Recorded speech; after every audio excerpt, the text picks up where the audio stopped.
రైతుల పట్ల కాంగ్రెస్ ప్రభుత్వం వివక్ష చూపుతోందని నర్సాపూర్ ఎమ్మెల్యే వాకిటి సునీత లక్ష్మారెడ్డి తీవ్రంగా ఆరోపించారు. గురువారం వెల్దుర్తి మండల కేంద్రంలో రైతులతో కలిసి ఆమె భారీ ధర్నా కార్యక్రమం చేపట్టారు. ధాన్యం కొనుగోలు చేయాలని డిమాండ్ చేస్తూ ప్రధాన రహదారిపై బైఠాయించి నిరసన తెలిపారు.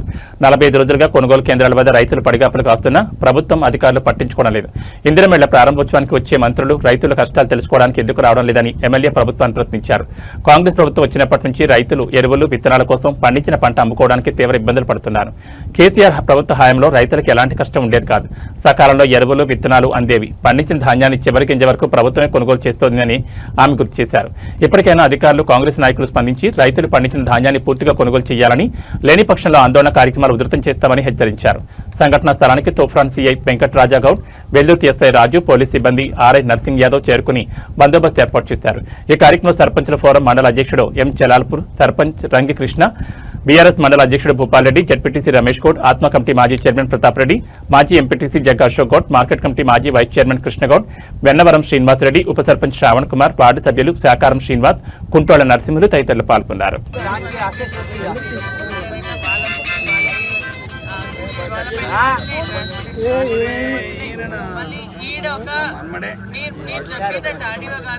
మీరు మొన్న వచ్చి చెప్తే వాళ్ళకి సరే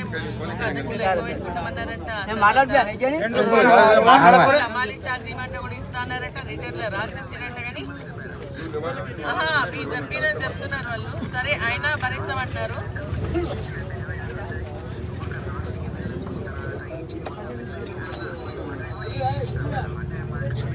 నేను అనేది ఏంటంటే ఇప్పుడు మీరు ఎన్ని రైస్ మిల్ స్పీకర్ పెట్టి మాట్లాడుతున్నారు. ఇక్కడ అన్ని గ్రామాల రైతులు వచ్చిండ్రు, ధర్నా ఇస్తున్నారు. మా బీఆర్ఎస్ పార్టీ కూడా సపోర్ట్ ఇస్తాం. వాళ్ళకి 1.5 month నుంచి లారీలు వస్తలేవు. వాళ్ళ సెంటర్ల వడ్లు ఉన్నాయి, అక్కడనే నూపుతున్నారు, అక్కడనే కుప్పలు కొడుతున్నారు. కానీ లారీలు మాత్రం వస్తలేవు. ఒక లారీ వస్తే వారం రోజులకు ఒకసారి, 10 రోజులకు ఒకసారి వస్తే మరి రైస్ మిల్లర్ దగ్గర పోయినాక అక్కడ తీర్చుకొని మళ్ళీ కరెక్ట్ వస్తలేవు. ఏం లేవు. ఇప్పుడు 1.5 month అవుతుంది మొత్తం లారీలు ఇస్తామంటున్నారు. ఇప్పుడు వాళ్ళు ఏమంటున్నారంటే ఇక లారీలు వస్తే జరుగుతామంటున్నారు. ఇప్పుడు వాళ్ళకి చెప్తున్నాం, మీరు కనీసం ఒక 10 నుంచి 15 లారీలు ఇవ్వండి. ఇక రైతులు 1.5 month నుంచి చిట్టీలు రాసుకుంటున్న లారీలు ఉన్నాయి, వాళ్ళకి చేసిన పంపిస్తారు. దొంగల రాజ్యం ఉన్నది. దొంగల రాజ్యం కుమ్మక్కయ్యలు అంట, దళాలు అంత కుమ్మక్కయ్య అంత మాటలు బట్టి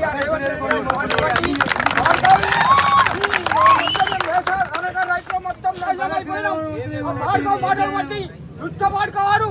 ఇవాళ చేసిన దొంగతనం దాదా పాడుకోకు పాడుకో సిగ్గులేదు అవన్నీ. ఆయనకు అనుభవము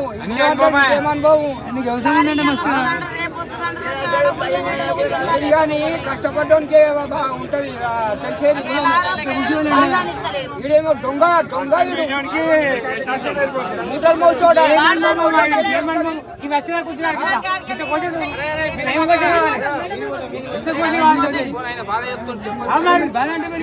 $2 లక్షలు ఇచ్చామని ఎత్త కట్టాలి. అప్పుడు మేము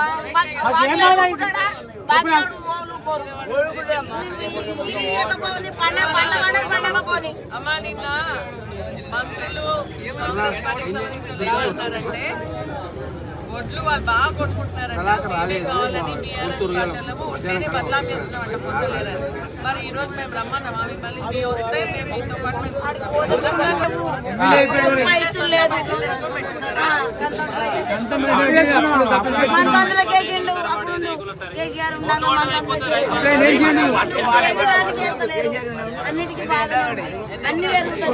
ఎన్ని ఎకరాలు తల్లి? నాకు 2 ఎకరాలు. 2 ఎకరాలు. 2 ఎకరాలు మేడం.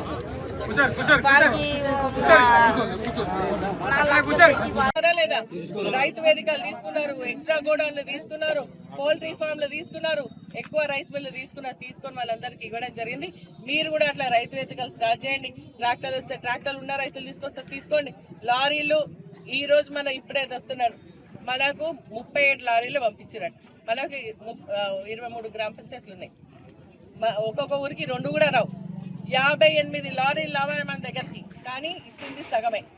అందుకనే మనకి ఈ ఒడ్లు పోతలే. సరే ఈడికెళ్ళి తీసుకొని పోయింది, మరి రైస్ మిల్లర్లకు ఎందుకు దించుకుంటలేరు అనే ఆలోచన లేదా? ఆలోచన చేయాలి కదా. రైస్ మిల్లర్ ఎందుకు దించుకుంటలేరు, వాళ్ళకున్న సమస్య ఏంటి, రైతుకున్న కష్టం ఏంది, రైతు బాధలు ఏంది, వాళ్ళ తిప్పలేందని ఆలోచన చేయాలి కదా. చేసలేరు. అక్కడనేమో 43 కిలోలు తీసుకుంటున్నారు. అవునా? 40 కిలోలకి 3 కిలోలు ఎక్కువ తీసుకుంటారు.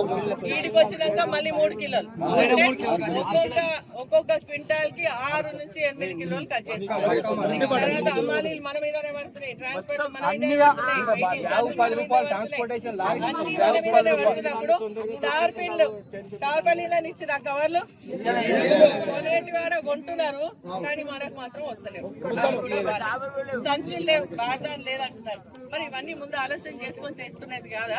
ఈ రోజు ఇక్కడ వచ్చి మనని లవండి అంటే రైతు కష్టం ఉంది, కడుపు మండుతుంది. మరి మండినప్పుడు రోడ్ల మీదకి ఎక్కకపోతే ఏం చేస్తే ఇంతమంది టెండర్లు ఎవరు బయటకు వస్తారా? రైతులు వచ్చి అంటే వాళ్ళ కష్టం ఉంది. ఈ రోజు నేను డిమాండ్ చేస్తున్నా ఆడియో గాని 10 లారీలు తెచ్చియండి. 15 అన్న ఇంతకు ముందు పోనీ, ఇప్పుడు 10 అన్న తెచ్చి ఇవ్వందాం. 10 తెచ్చిస్తే మనం ఇడికెళ్ళి వెళ్ళిపోతాం. ఎవరు సెంటర్లకు వాళ్ళు ఉంటారు.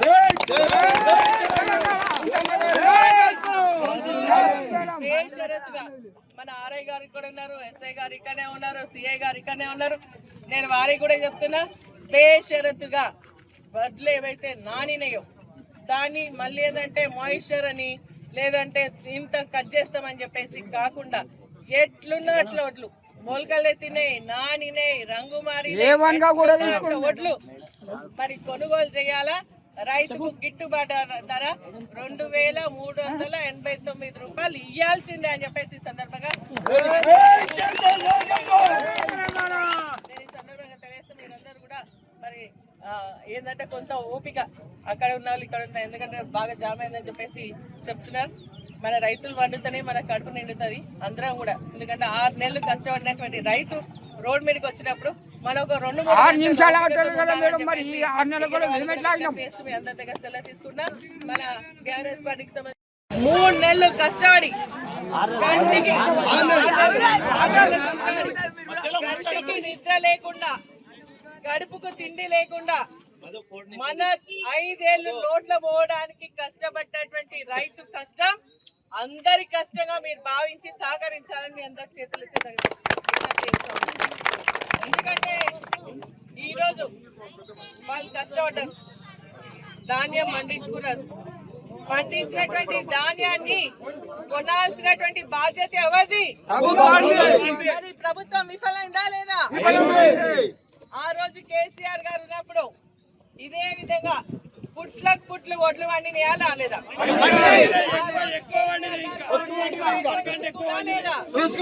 పెట్టుబడి సహాయం కింద ఎకరాకు 10,000 ఇచ్చినటువంటి ఘనత దేశంలోనే కేసీఆర్. 15,000 ఇస్తాం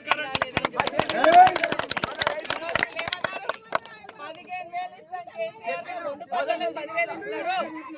మేము మరి 3 పంటలకు 15,000 ఇస్తామని చెప్పిండ్రా లేదా? నమ్మినాం. 2 లక్షలు కేసీఆర్ గారు మరి రుణమాఫీ చేసిన కదా, వాళ్ళందరూ కూడా పోయి తెచ్చుకోండి. ఏకకాలంలో 2 లక్షలు రుణమాఫీ చేస్తామని చెప్తే మనం నమ్మిపోయి తెచ్చుకున్నామా లేదా? రుణమాఫీ అయిందా? ఎవరికైంది? చేతులెత్తండి. మరి వాళ్ళేమో మొత్తం చేసేసామని చెప్తున్నారా లేదా?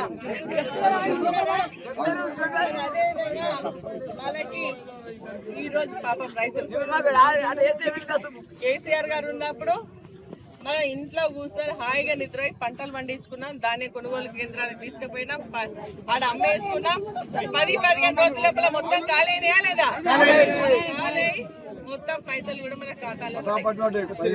నేను అడిగేది ఏంటంటే లాస్ట్ లో నిజంగా కూడా ఎవరికైనా కొంచెం తప్పిదం జరిగేదని ఇబ్బంది జరిగితే లాస్ట్ లో కొంత ఇబ్బంది అయితే కొంచెం ఒడ్లు ఉంటుండేనేమో. కానీ ఈ రోజు ఈ ప్రభుత్వం, కాంగ్రెస్ ప్రభుత్వం అధికారంలోకి వచ్చిన తర్వాత రైతుల పైన వివక్షతోని రైతు వ్యతిరేక ప్రభుత్వంగా మారి రైతులకు సంబంధించినటువంటి సమస్యలు పరిష్కరించకపోవడం వల్ల ఈ రోజు ఈ సమస్య వస్తుంది. కేసీఆర్ గారు ఉన్నప్పుడు మరి మొన్ననే అంతకుముందు కూడా చెప్పింది ఏమని, మేము 2 నెలల ముందు నుంచే స్టార్ట్ చేస్తాం, వాళ్ళకి ఎరువులు ఎట్లా రావాలా, విత్తనాలు ఎట్లా రావాలా, మరి అదేవిధంగా రైతు బంధు ఎట్లా వేయాలని చెప్పేసి ఆలోచన చేసి ముందు ప్రణాళిక సిద్ధం చేసుకున్నాం. ఎక్కడ కూడా మనకి ఎరువుల షార్టేజ్ వచ్చిందా? మన ఎల్దుర్తి మండల హెడ్ క్వార్టర్లో రైతులందరూ కూడా మరి తాము పండించినటువంటి ధాన్యాన్ని కొనుగోలు చేయండి, వర్షాలు పడి మొలకలెత్తినాయి, సెంటర్కి తీసుకొచ్చి నెలన్నర రోజులైతుంది, ఇంకా కాంట పెడతలేరు, కాంట పెట్టినటువంటి సంచులను కూడా మరి లారీలు వస్తలేవని చెప్పేసి నెపంతో తీసుకుపోతలేరు.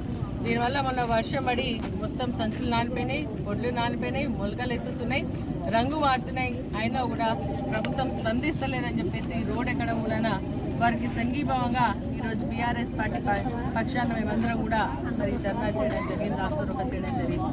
అయినప్పుడు కూడా ప్రభుత్వానికి చీమ కుట్టినట్టు ఉండలేదు. రైతులంటే కపట ప్రేమ, మర్మన ప్రేమ చూపిస్తుంది. ఆ రోజు ఎన్నికల సమయంలో మరి కేసీఆర్ గారు 2 సార్లే రైతు బంధు ఇస్తున్నాడు. 3 పంటలు వస్తాయి కదా, మేము 3 పంటలకు 15,000 చొప్పున ఇస్తామన్నారు.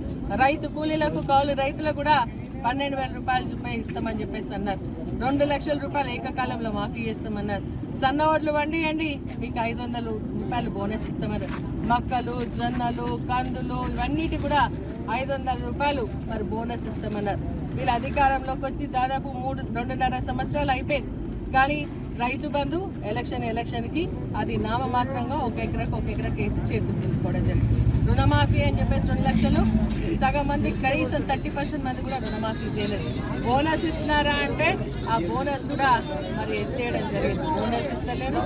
అదేవిధంగా పోనీ ఏమి రాకున్నా సరే మేము పండించినటువంటి ధాన్యానికి మద్దతు ధర ఇచ్చి మరి మీరు కొనుగోలు చేయండి అంటే నెల రోజులు అవుతుంది ఒక్కొక్క సెంటర్లో వడ్లు వచ్చి, కానీ ఇంతవరకు కూడా ఒడ్లు కొనుగోలు. లారీ ట్రాన్స్పోర్ట్ అని చెప్పేసి చెప్తున్నారు, మన రైస్ మిల్లర్ల దగ్గర పెంచుకుంటలేరని చెప్తున్నారు, అమ్మాలి లేరని చెప్తా ఉన్నారు. ఇవన్నీ మీకు ముందు తెలియదా అని చెప్పేసి అడుగుతా ఉన్నారు. మరి ఈరోజు ఏమంటున్నారంటే వాళ్ళు ఏదో పెద్ద ప్రాజెక్టులు కట్టినట్టుగా నీళ్ళు అందించినట్టుగా ఎక్కువ ఓట్లు వచ్చినాయి కాబట్టి కొనలేకపోతున్నాం అని చెప్పేసి అంటున్నారు. నెలన్నర రోజులై కనీసం ప్రతి గ్రామంలో 25% నుంచి 30% ఓట్లు కూడా పోలేదు అంటే అది మీ అసమర్థత పాలన కాదా అని చెప్పేసి అడుగుతాను. ఒక మంత్రన్న జిల్లాలోకి వచ్చి మరి మీటింగ్లు పెడుతున్నారా, రైతు సమస్య ఏంటి అని తెలుసుకుంటారా అని అడుగుతాను. రాష్ట్ర స్థాయిలో ముఖ్యమంత్రి కానీ అదేవిధంగా మంత్రులు కానీ ఒక్క సమావేశం అని పెట్టిందా అని అడుగుతాను. ఇక్కడికి వస్తే వాళ్ళకి సంచులు లేవు, బర్దాలు లేదు, గోడౌన్లు లేవంటున్నారు, ట్రాక్టర్లు వస్తలేవంటున్నారు, లారీలు వస్తలేవంటున్నారు. మళ్ళీ అదేవిధంగా ఒక అమ్మాలి పైసలు వాళ్ళ మీదే పడుతున్నాయి, కార్పొరేట్ ట్యాక్స్ పైసలు వాళ్ళ మీదే పడుతున్నాయి, అదేవిధంగా మన వెయిటింగ్ ఛార్జెస్ వాళ్ళ మీదనే పడుతున్నాయి. ఒక్కొక్క క్వింటాల్కి 10 కిలోలు చొప్పున మరి వసూలు చేస్తూ ఉంటే రైతు ఏ విధంగా బతుకుడు అని చెప్పేసి మేము అడుగుతా ఉన్నాం. మరి ఈరోజు కేసీఆర్ పుణ్యాన కాళేశ్వరం నీళ్లు కొండపోచం నుంచి హల్దీవాగు రావడం వల్ల ఈ హల్దీ పరివాహిక ప్రాంతంలో ఉన్నటువంటి రైతులందరూ కూడా పుష్కలంగా పంటలు పండించుకుంటే దాన్ని తీసుకునేటువంటి పరిస్థితి ఈరోజు ప్రభుత్వం లేదని చెప్పేసి తెలియజేస్తారు.